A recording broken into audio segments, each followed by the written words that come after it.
all of the grunts and yells, and so you were just all in. Of course, this movie is for babies, dude. It's made for babies. Oh my god! Or at least this wide international audience. Blockbuster. This is a fucking blockbuster. I don't watch blockbusters. That's exactly. So that's why I came here today. I just joker myself. That's why we started this. We live in a society. We live in a society. We're Pandora. Yeah. Okay. You got it recording? Okay. Yeah.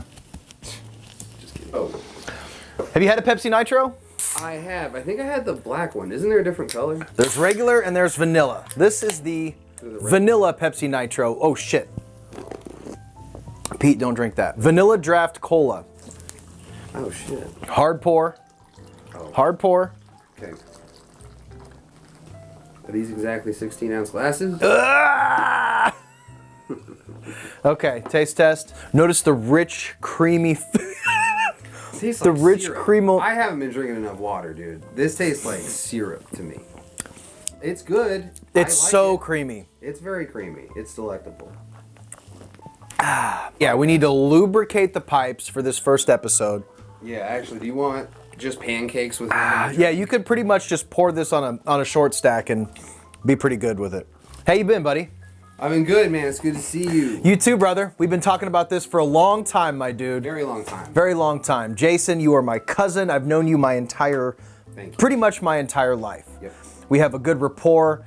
We've been talking about movies for years, so we figured why not make it permanent? Why not talk about movies in an official setting? When I go on record. We're gonna go on record. We're gonna go on record with these takes. That's right. So there's been a bunch of new releases lately. We figured we'd just kind of pour over some new releases. I think we're gonna knock heads on a couple titles in particular that you enjoyed. Yeah. And I think that our tastes align in just the right way where we can have pretty respectful, reasonable conversations. Yes. And I love just filmmaking in general. So when I see a movie, I am not really biased to a genre. I'm not going to just hate something because it's a slow burn thing. We're going to talk about bones and all later. Right.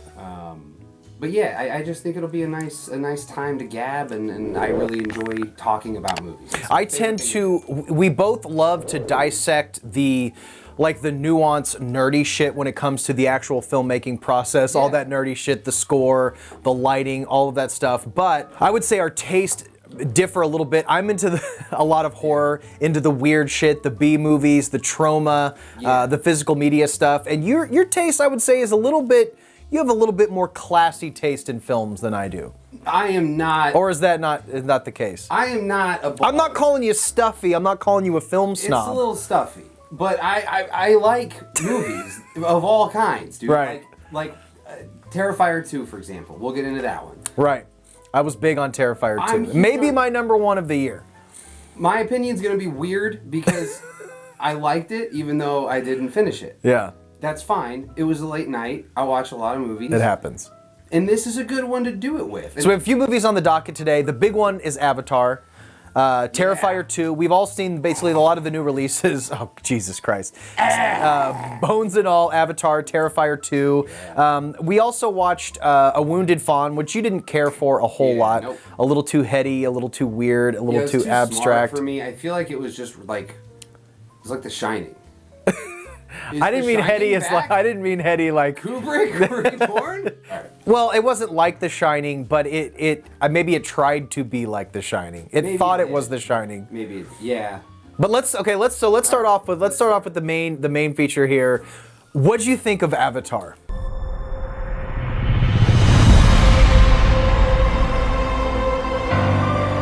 When it comes to the first one, when did you first see it? I saw it in the theaters. Back in theaters. I have not watched it since. Maybe I watched it when I first picked up the Blu-ray, like right after it came out.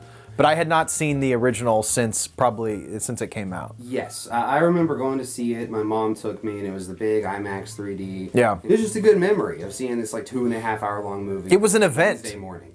And this one, I felt the exact same way. Yeah. And it happened within like 48 hours. I'm glad they didn't give us a trailer for this like 2 years ago. They could have. Yeah. They've been working on this movie forever. Right. And it's like they could have given us teasers forever. But Cameron was like, I don't know, but...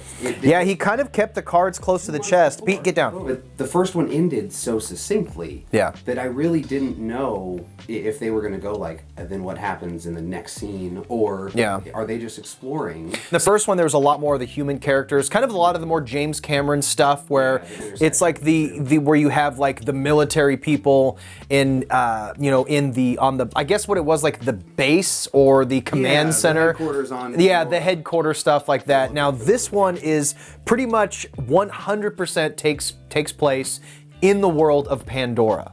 So that's something that I actually missed in this one. I kind of thought, I kind of missed, those to me were like some of the more entertaining parts of the movie. I like that. This one, you are fully immersed in Pandora. You are in the movie the whole time. Now when it comes to this, I thought, the visuals and I have never seen a movie that looks like this, The Way of Water. And that's what I will give this movie as like my main positive. Most of it lies in the negative for me when it comes to this movie. I loved the world that was created. I have never seen water look like this. I've never seen CGI animation that looked so immersive and so realistic. I had never seen anything like it. Do you remember that scene in the first Avatar? It's early on. I watched it the day of, so I was in Pandora all day. Yeah. There's a scene where Jake Sully like falls off a waterfall or something, and it's pretty early on in the film, and you see him rolling in the water and then getting up. I remember that long ago just being blown away, and then I saw it again on Saturday, and I was blown away again. The first Avatar holds up in such a crazy way. Yeah. And I don't even think they meant to top themselves the way they did here. Yeah. That just having that technology. And that's where it's really interesting you say that about the people, live action being in the movie.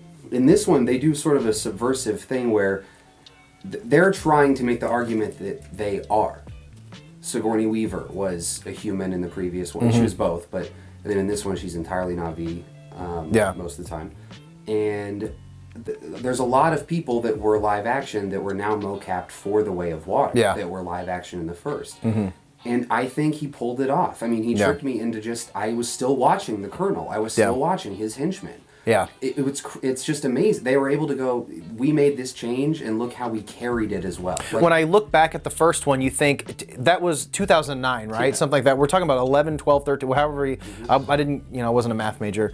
But how would they top, because technology has moved so far since that first one. And I will say, even though that's the case, the first one, because I've seen clips of the first one still, it still holds up and looks incredible. So in my mind, I was like, how is he going to top it in a way that, because CGI has caught up immensely. Like, is he going to, is what James Cameron is trying to accomplish visually, will it even stack up to what they can do today?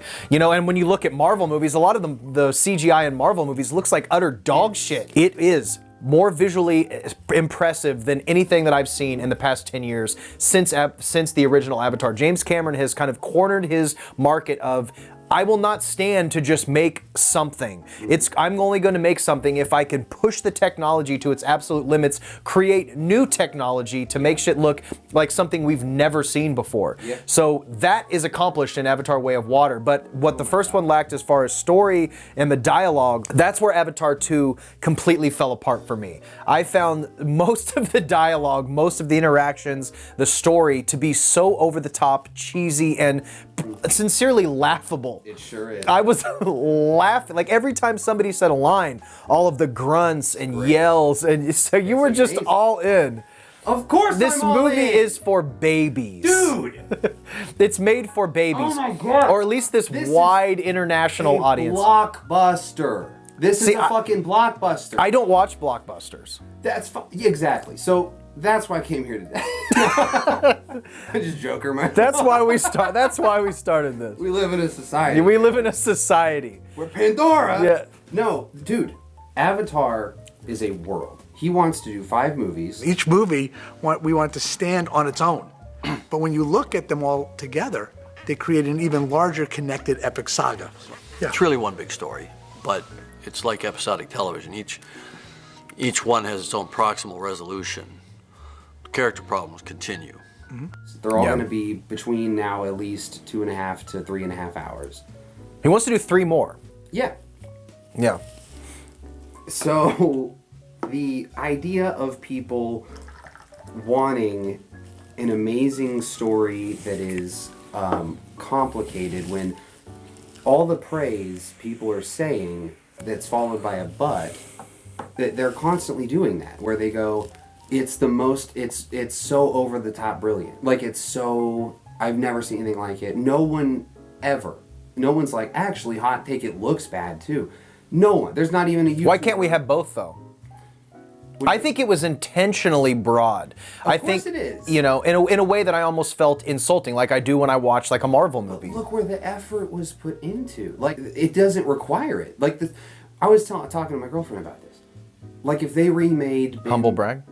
if they remade Ben-Hur, if they remade Ben-Hur to the T, shot for shot, people would be like, the story's like, we've seen this a million times, this is just that. For me, it was the dialogue, not so much the story. I'll take a simple. All of James Cameron, all the big blockbuster movies have those very simple stories. Like Terminator is a very simple story, but there's things about life and like philosophizing and all of those things. Don't give them that much credit. You know, I mean, I'm not saying, you know. You think this one doesn't? This is the most life philosophizing. This movie to me, and we talked about this pre-show, is that this movie is the combination of pre-show.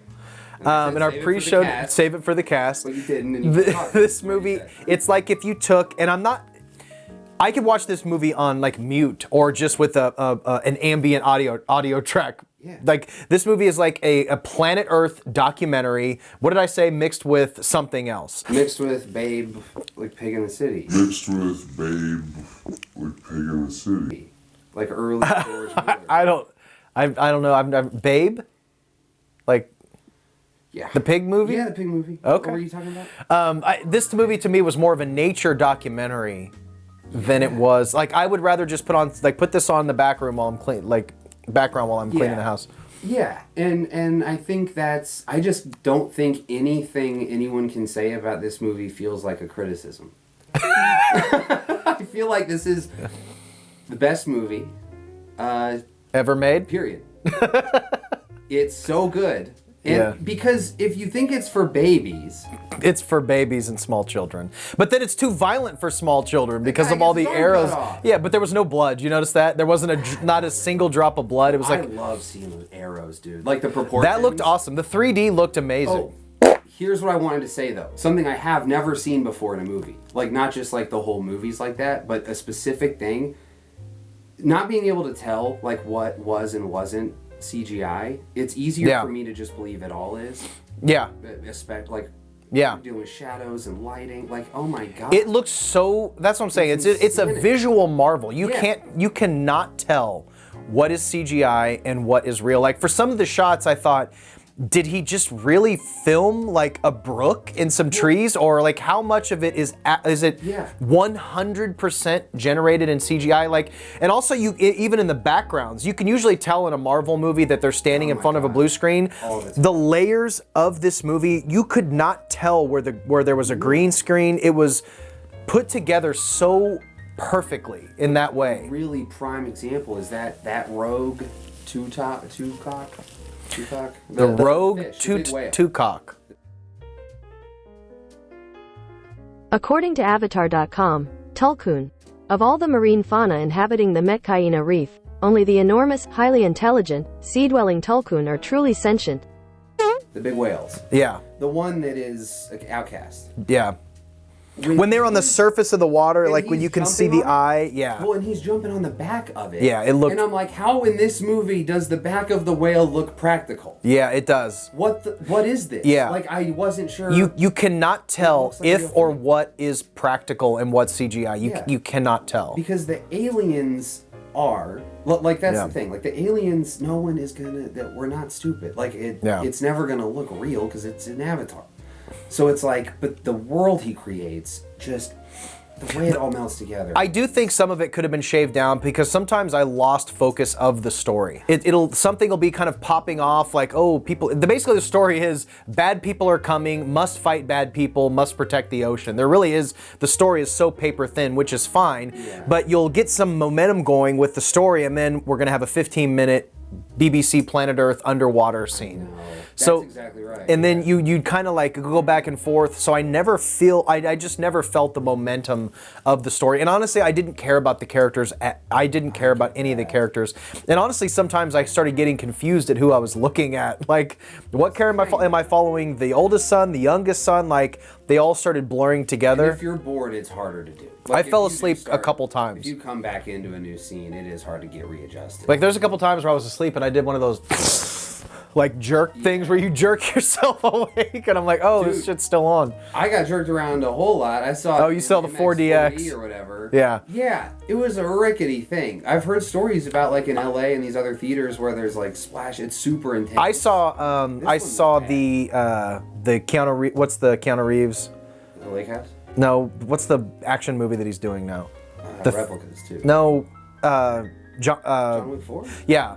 I saw, this will be a cut, I saw John Wick in the 4DX where it was like pushing me to the side, and when you're on the motorcycle, like it'll spray water in your face or bursts of air and things like that. Ours so were just dirty air and the heat moving. Yeah. But it would pack it early on. Yeah. Like Jake Sully falls on leaves and it goes and for every time he hit one. Yeah. But then it wouldn't do it again that much for the rest of the 3-hour movie where it seems like that would apply. Yeah, there's some times where they try to like kind of force a little bit of movement, like you won't feel anything, and all of a sudden it'll just be like... They like punched my butt and back. Yeah, there's some interesting shit. Like I remember when I was watching the John Wick, he falls in this big pool and there was a splash of like literal water and like a puff of air in my face. It was pretty cool, but that was the B&B theaters. Yeah. But overall, Avatar, visually, I've never seen anything like it, and I don't think that I think it sets the bar for what it could look like, and if you take the time. Like, that's why I don't get when on these Marvel things where they have these farms of CGI people working on the special effects, forcing them to rush these effects. Like one thing that I always say about movies, like movies are forever. Like when you make these shitty Marvel and you go back and watch them 20 years from now, it's still gonna look shitty. Like why not take a little bit of extra time to make it look good? Movies are forever. Like when you go back and look at Avatar 2, it's gonna look amazing 20 years from now. Well, just like Avatar 1 compared to this. If we're working, I mean, the whole Avatar franchise, and it's crazy to say franchise when we've just got the sequel. Yeah. Like, but this has been a franchise since 2009. Yeah. Just completely off the charts. The whole James Cameron Avatar saga adventure is a pure example of like anti-saturation. Yeah. How little can we do with this IP? And I haven't looked at the box office, but I know it's doing well. Of course it is. Every theater every room in my theater was Avatar. Yeah. It's incredible. And that goes back to like how you said it's intentionally written very thinly, very broadly, so you can play it in China and Japan and Indo. Like no matter who watches this movie, it's going to be very easy to translate. It's going to be very easy to convey to any audience across the entire world what is happening. And if we know that's the artist's intention, but it's not in some sort of AI algorithmic thing where what jokes get the most pop. Like, it's done in a way, I'd rather have someone try and make a movie from the heart that's this heartfelt and genuine for everyone than for everyone the way a cheeseburger is. Like it's not... I will watch this movie again, and I didn't hate the movie, and I think I will eventually probably grow to dig it. But as far as like me sitting down on a regular basis to watch this from beginning to end, I don't know how often I will do that. And if you want to review it, your brain is gonna do. I agree with every point. Like you're right. And I didn't like Spider was weird. I don't know about. Oh fuck! We didn't even talk about the fucking naked white guy with dreads. That was nice, dude. That scene. It was jungle to jungle. I kept talking to my buddy. It was like jungle to jungle with Tim Allen. I love how corny it is, though. I was like, why? Like, so at a certain point in time, can we just put clothes on? Dude, the robots that dissect the whale are crabs. Yeah, that was awesome. This movie is just anime. This movie is like it's a cartoon. Dope. It's just dope. Spider could have been God, how did I forget about Spider? That don't fucking know. character. I can't stop thinking about every time I see, that's the thing with this movie. Every time it changed to another scene, there was something that I was just laughing at. And Spider was a big part. Every time he came on frame, I'm like, why is this guy in the movie? And then when he do his little, I like that. I thought it was cool that it was like cringy in a very sweet way. it was Jungle to Jungle. Have you seen Jungle to Jungle with Tim Allen? Yes. It was my like favorite movie. It's your favorite movie. You talk about Jungle to Jungle a lot. Yes. My name's not Karen anymore. It's Ukume. First dibs on Ukume's room. But laughable. I hated that character. I hated most of the characters, but Colonel's it looked still wonderful. sick, Colonel's still sick. He's a bad. Yeah. Also a colonizer. So this movie's about whaling? It's about This is the sea. This is the sea, protecting the sea, protecting the whales and stuff, and looking at buttholes. A lot of buttholes in this movie, but you can't see the butthole. There's like full ass shots, and I'm. What do you think of Kate Winslet? Was she in the movie? Yeah, she. Speaking of buttholes. Speaking of buttholes, holy smokes. Oh, I didn't know Kate Winslet was in this movie. Yeah, she plays the chief of the sea reef. Oh, that was her. Yeah. Okay. And apparently, she had to hold her breath underwater for 7.5 minutes and broke the world record. For what? Why? Holding her breath. That you had to do it for this movie. That's absolutely insane. I guess they did the mocap underneath the water. I guess probably sometimes, maybe for like close-ups. I think we covered Avatar. Yeah, I think so too. See it.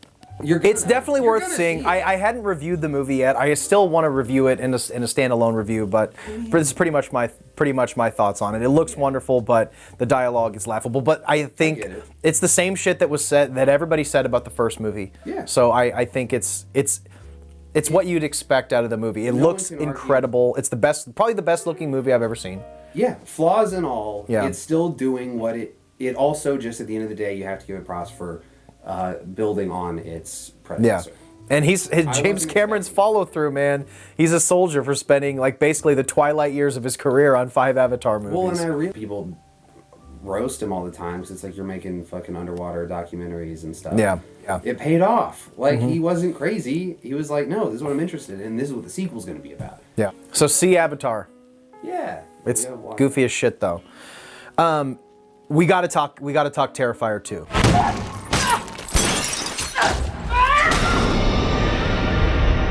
So this is going to be probably my favorite movie of the year.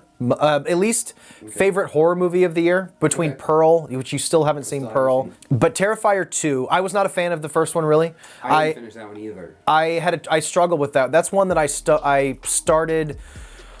I did finish the movie. I've seen the movie a couple times, but the first couple times I struggled to latch onto it. I loved art. Pretty much the same shit that everybody says about the first one. The effects were incredible. Damien Leone, for what he's doing, does a great job because he does the effects, he directs, he edits. Art as a character is amazing. He's sinister. He's cruel, he's mean. The effects are fantastic in that first one. The infamous, split scene, all that shit is amazing, but there's the acting, the performances, and the story was lacking so hard that I just could not get into that first movie. Yeah, it was hard for me in the first one because it's such a strange... I think he's just building his collection of this character. Yeah. And it's so cool to watch him grow because, there's Art the Clown, right? Then there's All Hallows Eve. I don't know what the order is. And then... It was based off like a short film, and then that character became like I think that was the anthology movie All Hallows Eve, where it ended up being Art, and then finally Terrifier came around for a full showcase on Art, and that's basically what it is. It's a character showcase and a showcase for special effects. But as a lot of people complained about the lack of story and the acting and everything like that, so Damien listened to the fans. We needed more story. We need some lore. And in my opinion, he 100% fully delivered on that package in Terrifier 2. This isn't going to be a movie for everybody. Even I would say even people who really like horror movies probably may not like Terrifier 2 because it's so extreme. It's like a grindhouse, almost trauma level, absurd, extreme exploitation film. But for whatever reason, it caught the mainstream and just blew up in the theaters, which I think is amazing. It was under $1 million, completely crowdfunded, and by word of mouth stayed in the theaters for weeks and weeks and weeks. And I love what they did with the lore. They expanded the lore with the new Sienna character and her father and his possible ties to the Terrifier. We still don't know what Art's origin is. We know it's supernatural now for sure. I thought he was their dad. Was it supposed to do that? Because it seemed like an obvious thing when I was watching. He has a connection to it. That's still up in the air. That's the thing. We don't really know. Yeah. We don't really know. We know he got decapitated and was screaming. He burned alive in a car, right? Oh, you mean her dad burned alive in a car. Yeah. But at the end of the movie, we are going to do spoilers for Terrifier 2. Yes. So this is a spoiler warning. But he gets his head chopped off at the end of the movie, and then after the after credits scene, the girl whose face was all fucked up in the first one gives birth to a decapitated Art the Clown head. But after did you see the scene when he got decapitated and the little girl carries his head away? Oh, the psycho girl? Yeah, the little clown girl, she takes his head away, and that's the last we see of Art until that closing credits scene where his head is birthed and he's smiling. Yeah. And it's insane. It's insane. And I didn't see it because it's too long. And I started it too late. There's a long run time. I was not bored at any point in that movie. I loved it, if that makes sense. Like, I don't have it's not like I care. I love the score. I love everything. The score's amazing. I think just being a casual viewer who has kind of turned on each of these adventures that Art is having, Terrifier 2 is the best one. It is the best. I think just the pace of, like when you were saying it expanded the lore, I feel like it introduced the lore. It did. So bare bones from day one, from ground zero of this first short film. And that's fine. Like, I'm glad. This almost it picks up from the second the first movie ended, but this still, in my opinion, almost could have been the first film. That's what I mean. It almost could have been. Because there was no story in the first one whatsoever. It was kind of like a blank slate to do whatever he wanted to do with this one. Everything's been short films up until Terrifier. But these are like set pieces. These gore scenes are set pieces. But in between there, I really dug the characters. The brother gets a little annoying. The mom is a little over the top with her screaming and stuff. But Sienna, I felt like the actress was great. Her costume was amazing. She looks so fucking cool. And the angel wings and all that stuff. I think she's good. The performances I felt were solid. They're not like Oscar winning, but this is kind of connected to Avatar because it's like a simple thing but done by people who are the best at their craft. Yeah. These set pieces in Terrifier 2, these kills, I have never seen. It's like Human Centipede 2, what Tom Six was trying to do. Done with an actual sense of like love for the genre he's in, like a real artist, like an auteur filmmaker. So it was a circus to me though. We're not here for Aaron Sorkin dialogue. We're here for set pieces and Leone's kills. Dialogue. We're here for this. I'm here for it, dude. Like. Yeah, I like people like this, like Craig T. Zoller, or like people that are just even Joe Begos with Bliss and things like that, where you're, miss. But this is all about the set pieces. I mean, when you go to that bedroom kill, he really tried to almost outdo what he did in the first one. Now, I don't know if he outdid himself as far as that split scene, maybe he did, but that bedroom scene with the full animatronic, the rubbing the salt and the bleach, it lingers on everything, and that's what mainstream horror just doesn't have. I could not believe it. This tops the hot dog scene. Maybe I was just tired when I watched it, but that was like. It is hard to watch. I remember people in the theater. I saw it in the theater, and people were cringing. This one packs you, dude. This one gives you like 5 that are equally as bad. We have the dick trauma where the guy gets his fucking dick stabbed off. Just the tip. And the opening scene is just absolutely insane. And the laundry scene where she shits on, when they introduced the little creepy the little creepy clown girl, I thought she was absolutely amazing. The fact that I was seeing that in a theater, I'm watching, they cut to this little clown girl, she takes a monster just diarrhea shit on the floor, Then they play patty cake. She's messing around with his fucked up eye. And then it cuts back to the other guy in the laundry scene, that wide shot. He's just naked, like talking to himself. She's not even there. But she is there in some way because some of the other characters see the little clown girl too. And what's the lore? We don't know the full lore yet. And a lot of people complained about that. But Yeah. I think it sets up, I think once the third movie comes out and we know the entire lore, then it won't matter if we didn't get everything in the second movie because we'll just kind of know this is all a big piece. It's fun. It's just really well done. Yeah. These kills are disgusting. It's like a polished like trauma film. Yeah. You know? It's wild. To me, the runtime is long. I didn't ever find myself bored. Petey, stay down. Would you recommend? Yeah, absolutely. If you're looking for a horror movie, but not something that is, I don't know, that you have to take so fucking seriously. Yeah. You know, like just vibe with it. Just get on. Just vibe with it. Just vibe with Terrifier 2. It's long. Just clear your schedule. Watch a If you have an extra 2.5 hours, watch Terrifier 2. It's made for the fans. That's the thing. This is for the fans. And if you have an extra like 9 hours, watch Bones and All. Yeah. Do we want to? What'd you think? Bone me up. I loved it. You loved it. Okay. It's really long. Yeah. It's not though. It's like I wasn't sure what you'd think of that one. Yeah, I went to go see it with my beloved. Yeah. Humble brag. And we were the only ones in the theaters. Yeah. Same. I think there was one or two people when I saw it too. I think there was like one per. I was by myself. Me, but I think someone else.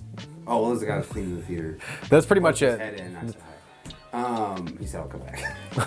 But it was good. Timothy Chalamet. Yeah. That dude could hit the gym a little bit, huh? A little strong. Like, come on, man. Yeah, I watched your review. Yeah. What's the lead actress's name? I can't remember her name. We'll put it up on the screen if this airs. She's great. She kind of reminds me of Jenna Ortega a little bit. Yes, I kept thinking of her. I'm glad it wasn't her, you know. This movie kind of needed... Timothy Chalamet's just got the weird angles, dude. He's like so hot, but he can do artsy-fartsy shit. That's why I like Andrew Garfield too. It's these dudes that just happen to be hot. That's what I love about Luca Guadagnino's work is that he did the same thing in Suspiria, where he takes the most literally like insane horror elements, but makes them like gothic. They're beautiful. Well, for lack of a better word, classy. Yes. I mean, because this movie has some truly disturbing scenes, but it's done in such a classy way. So basically, you have the lead character. She is essentially a cannibal. She has to. They never really say if it's. I guess she is kind of. She has to. They have to eat human flesh. They're cannibals, and she keeps on. She's trying to live normally in society, but she cannot withhold her hunger. So if she's meeting a new people, starts a new school, she can't help herself but like eat her best friend. And then they have to leave and go to a completely different city. And that's her whole life, is running from her hunger because she just can't contain it. And then she finally meets somebody else like her. She meets a couple people like her, but mainly Timothy Chalamet, who's also an eater.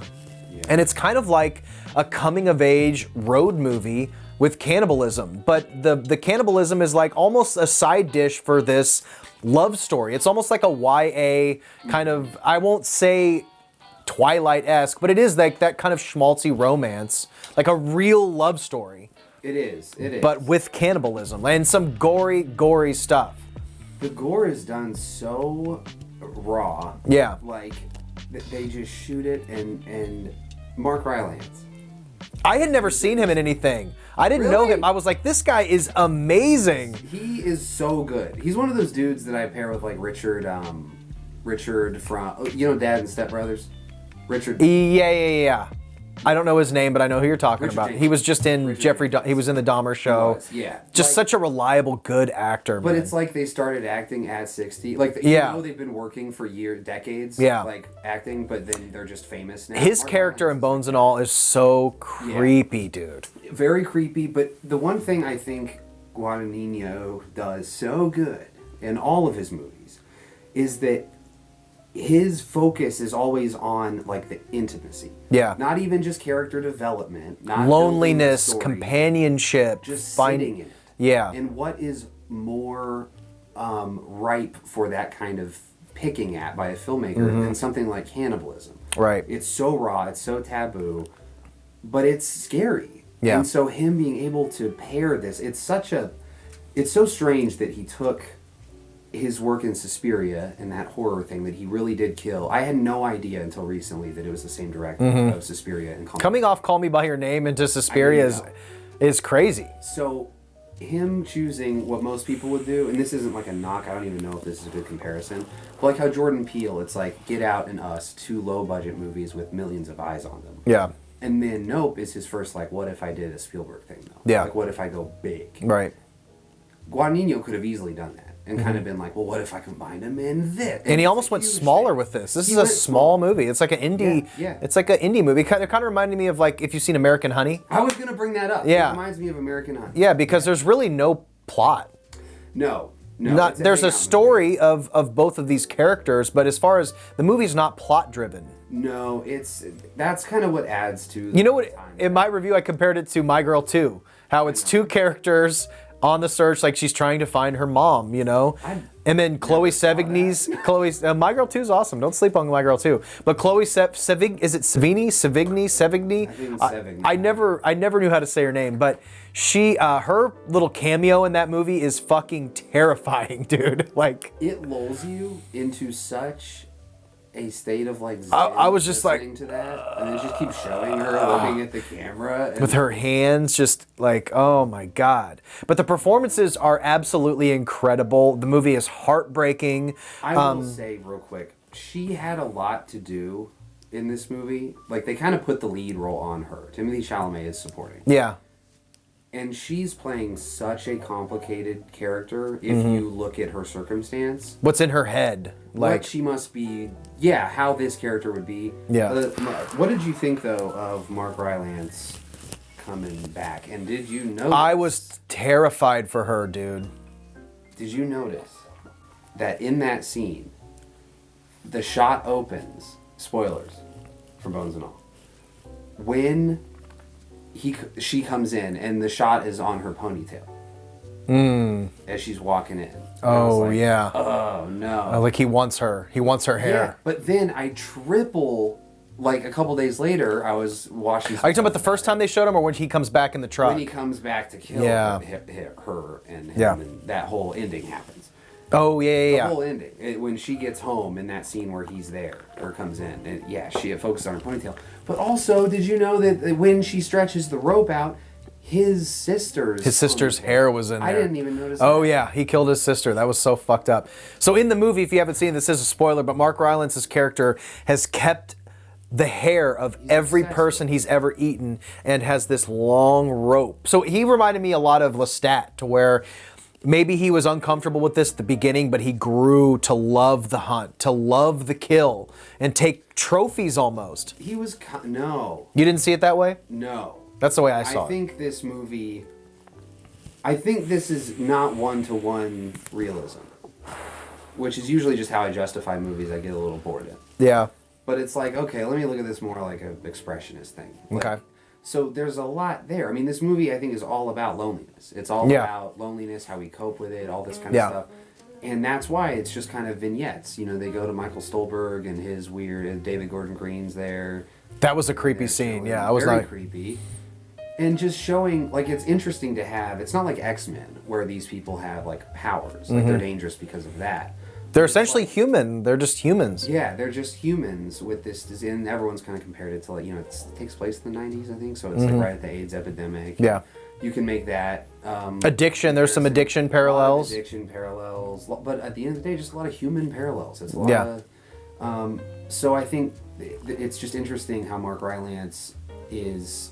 I believe him when he's saying these things that, judging by his actions, just seem like lies. Yeah. But he could have killed her earlier. Like he wanted a companion. Yeah. He really wanted a companion. And when he couldn't have it, he was like, I'll fucking kill you. Yeah, he's not...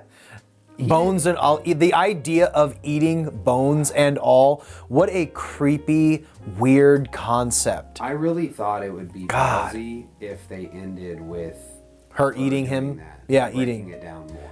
Like a really gnarly scene where she's cracking like, Marrow and shit. yeah, like been all. I thought she was gonna eat him too. She does take his heart out though, No, doesn't she she? takes Mark Rylance's heart She out. takes Mark Rylance. Well, no, at the very end, at the very end, she reaches into his chest. Timothy Chalamet? Yeah, and takes his heart out. Don't you remember that? I don't.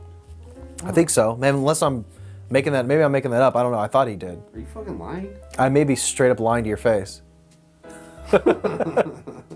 I thought that's how it ended. You're probably right. I know she pulls his heart out. Yeah. It'd be weird if she was back to back ripping, just like Heart ripping. Yeah, maybe I'm remembering it wrong. I don't know.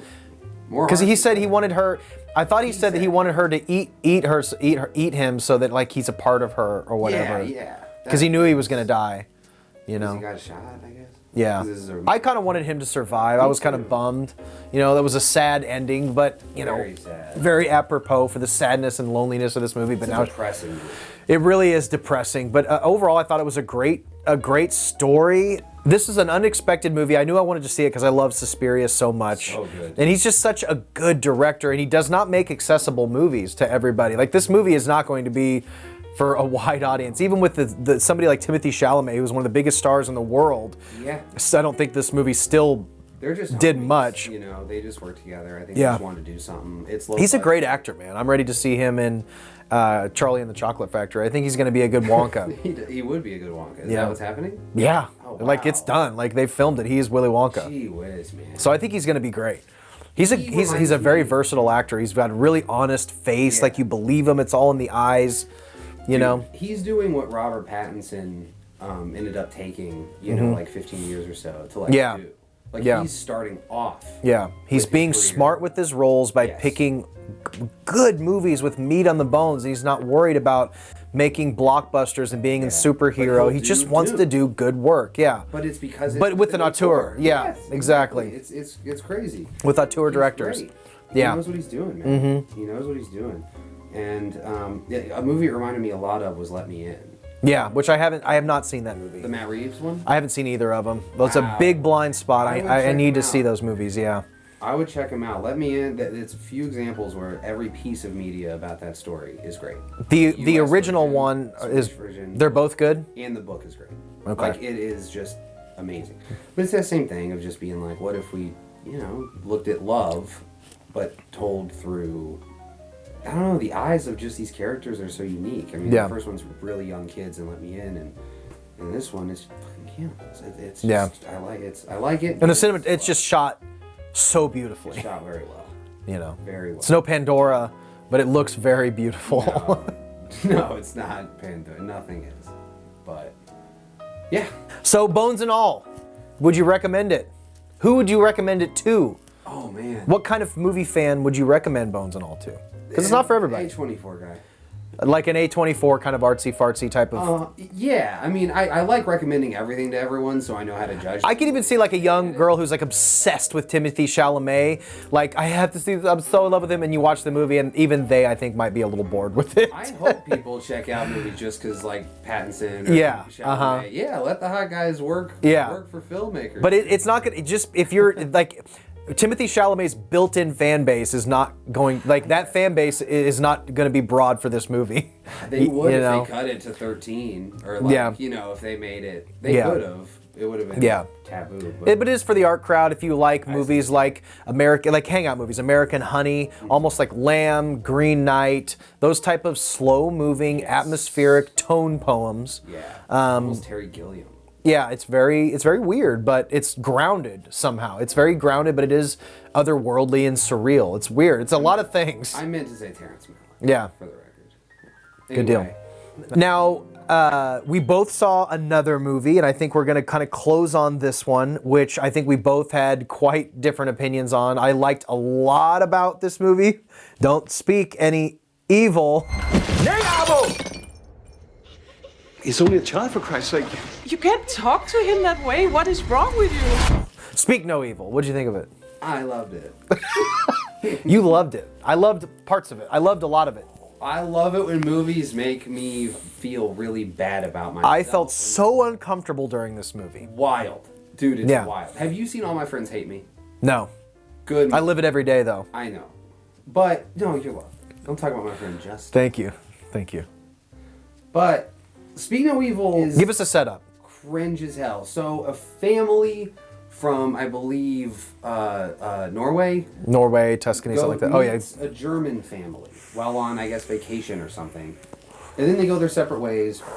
One family's very kind of like Midwest. They really hit it off. They hit it off. They're friends. And then they, the other family hits our main characters up going, hey, come to our house. We had a great time when we met in Tuscany. We should do Let's this get- again sometime, yeah. Come to our cabin for the weekend and we'll have fun. They have a young son. The main couple has a daughter. Yeah. They go there. They get this information, an invitation months later, you know, at their house. You remember those people? Do we want to hang out with them? Sure. It's 8 hours away. Do we really want to go? Which Yeah. I got. I like that these are realistic people. They're not just casually going to like Belize for something, and we're just like, all right. They think about it like it's money, dude. It's a lot of gas. So they go there, and then just psyops ensue. It's just a study, a character study of alienation and gaslighting and manipulation and all of these things drive this couple insane. And I saw an interview with the director, and I mentioned earlier the term one-to-one realism. I got it from this interview where he goes, yeah, this movie's symbolic. Because, spoilers, the whole thing that makes this movie, I guess, have some clout or people are talking about it, it has a very disturbing end scene where the other One of the most disturbing scenes I've seen in years. it was really tough to watch. And when they first arrive at the house, you think everything's... obviously, you know shit's going to hit the fan in some way, but you're thinking, what is going to happen? Because these people who invited this family over seem very inviting. We'll cook for you, we'll hang out, we'll do all this stuff. But the people they invite, the one lady is like, I'm vegetarian. And they keep on cooking her these meals with meat. And they're like, she's like, I don't eat meat. He's like, why? Why? And basically like... When he had complimented them, he psyops them. At the beginning of the movie, he's so cool. Like, he's the dopest guy ever. He's like a Jeffrey Dean Morgan style, like, what's Penelope Cruz's husband's name from No Country for Old Men? He's like a Javier Bardem, fucking Negan type of, amazing performance. Very charismatic. Very charismatic, but slowly they start getting more and more uncomfortable. As soon as they get there, it is like they are meeting another family. Yeah, exactly. It is like they are just not the same people. Yeah. But it's so subtle. And we're just trapped with these 5-6 people, including the kids, for this whole movie. But it ends with them the whole time wanting to basically absorb their daughter into their family. But they do it in a very homicidal They introduce their son as a mute. He can't talk. But then there's a scene in the movie where the kid comes up to them and he opens his mouth and his fucking tongue's cut out. Yeah, and then the guy's like, he has a small tongue. He has a small Some tongue. people have very small tongues. Yeah. So basically you find out that this couple basically invites families to stay with them and basically kills them and takes their child. Yeah. And Kills the one they had. Yeah, kills the kid they have. And they actually, then this is where the movie, that's what I respected, how far they go with this premise. They show this evil Negan couple cut their daughter's fucking tongue out. And I did not think they were gonna go that far with it. And then stone her parents to death in a construction site. Yeah. And they had every opportunity. That's the thing, like, it shows how people are so afraid to be, they always have to be polite. They're so afraid to make things awkward. They had so many times that they could have left this house. When they went back for that stuffed animal, I'm like, you're out, you're gone. Why would you go back for that fucking stuffed animal? You're gone. Well, in that whole, tying everything together with that title, like Speak No Evil, they cut the girl's tongue out, that one's obvious. But just the way that they continue to find things out personally and not share them. They go upstairs in their house and see all those pictures of those And he doesn't other tell them families. anything when he comes back. He's just like, we have to go. Yeah. We have to Like, go. All the criticisms seem to be on they just. But it was intentional. That was my main issue in my review. I was like, this just is not what would happen. But I think that was the director's intention, to just infuriate, but also kind of teach a little lesson, like, you're in control of your own fucking destiny. You're in control of your life. If you're not comfortable, if you don't like somebody, if you don't like the situation you're in, get the fuck out of there. Exactly. Dude. Grow some fucking balls. That's what I was gonna say. You know? Yeah. I'll catch you later, brother. I'll see you, dude. You leave? Yeah. Yeah. All right, I'm out. But you good? I was just joking because you were saying. Like, oh yeah. My bad. Nobody said I was smart. You do. So at the end of the day, like in my review, I dug the movie for what it was, and then once I kind of soaked into the fact that it was intentional. These characters were making extremely dumb. They were responsible for their own demise in many, many ways. 100%. You let us. Yeah. At the end. Yeah, you let us do this. Why are you doing it? It's a little bit of Strangers vibe, like because you were for home. Sure, funny games. Yeah, funny games, Strangers, kind of shit like that. Yeah. Yeah, just done with a lot of time and patience, and it's very slow burn and. Performances all around are absolutely incredible. Yeah, rarely has a movie made me really be on the edge of my seat this long. They wait until like the last 3 minutes of this movie to do the most wild stuff. You're in for a ride. This is another very like probably more towards the A24 crowd. Yeah. The experimental, independent. Hereditary title. crowd. Yeah, sure. It has things that are very shocking. Yeah. So if you're okay with a little edginess there, like some people are like, that's an F immediately. Mm-hmm. If that's crazy to involve children like that and not even cut away. Yeah. Like not have it. I was not expecting them to show that, and they went for Put her it. in the sex drive. Violent. I mean, Why was there another guy there? I didn't understand the babysitter. Like there's accomplices. That was weird. It should work better with just 2 people. Yeah, that was weird. Yeah. I thought for sure. And that's another thing. Why would you leave your kid with that person? Like it's just the whole thing. You wouldn't make these decisions, and I guess that's just the point of the film. But overall, I did enjoy the film. It's one of the more infuriating film experiences that I've had in a very long time. But it was meant to be. You know. 100%. Yeah. I say see it. Yeah, check it out. It's on Shudder, I believe. Yeah, Shudder. Hopefully Shudder. Good get. Hopefully Shudder makes it. I know there's a lot of shakeup at AMC, so I hope I hope Shudder stays around because there's a lot of good stuff on it. But you think what's about Screambox? Why are there 2 different? That's Bloody Disgusting's streaming service, and it looks like I don't know if Shudder goes out. Looks like Screambox is going to be the next one, but. That was it. This is kind of our pilot episode. This is an experimental episode. We sat down. We didn't have a lot of planning. We knew we wanted to talk about some movies that we've seen recently. We have some ideas for different series and different episodes that we want to do. And this was like kind of a catch-all multiple movie. We may do some single movie reviews. We have some idea for like some top 5, some, some topic videos and things like that. Yeah. But this is just kind of an experimental thing here. So I had a good time, man. Yeah, I'm very excited. I think that at the end of the day, we're just 2 dudes that are friends and we're family and we love talking about movies. So while we're going to add structure to these videos, and I am so excited to figure out different things. I love thinking about top 5 horror or thriller or 90s comedies. I have a lot to learn from you too. So I'm excited to just talk movies on purpose once a week, you know? We don't get a lot of chances to do that, which is why I watch so many channels on YouTube similar to ours, is because I don't have anyone that is into the same stuff as me this deep. Yeah. So it's really fun, and I hope it rubs off on you guys, and you guys just enjoy. I want to rub off all over you. I would rub off quickly. Yeah. Once this we can just rub off all over each other, and I think it's going to be great. I think it's fine. Yeah, wet vac. Yeah, I got a shop vac. You got a shop vac? Yeah, so we can rub off as much as we want. We'll clean it up. It'll be like Ghostbusters. All right, guys. Thanks for watching. I appreciate it. We'll see you in the next one. Bye. Bye. All right, that's it. Yeah. We'll see if there's anything usable. You know, like if it's... I think there's a lot of...